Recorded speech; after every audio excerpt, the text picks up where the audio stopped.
Dito tayo sa Carlon Enterprises. So, ang address namin is 665B Bangrisa Street, Quiapo, Manila. So, ngayon, may order tayong bagong SPG 780. So, electric start na siya na open type. So, ang kasama sa box niya is meron din siyang gulong na dalawa. Set yung handle niya. So, parang cartilla type siya, no? Pag kinabit niya, dito siya mapupwesto, guys. Dito siya nakalagay. May kasama naman mga tornilyo na yan. Tapos dito yung pinaka-handle mo. Ayan. So ngayon, i-demo natin siya. So ito yung specs pala niya, guys, no? Kita ko sila. So SPG 780, 60Hz, 3600 RPM to 20 volts.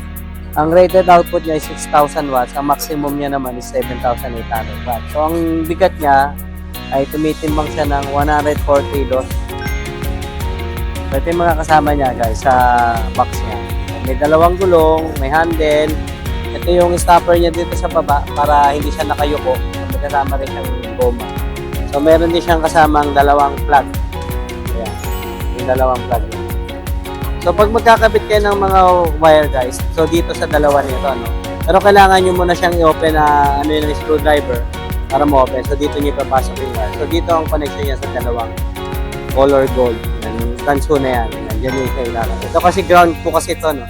So, huwag kayo dito magkakabit ng wire para sa 220. Pero pwede naman nyo sa kabitan na isang wire para earth ground nyo po. So, i-demo po natin yung unit natin. Ang unahin, ito, ilalagay natin to dito sa run. Tapos, ito, itong release compression natin, ibababa na lang natin to lagi, no? So, para hindi rin hirap yung starter. So, para mas tumagal yung starter natin. So, mas maganda ibababa. So, pag binaba na natin to, pag umikot na siya ng medyo mabilis, mga bilang ka lang ng mga 3 seconds, bibitawan nyo na tong release compression tong pula. So, bibitawan nyo na yan. Test na natin.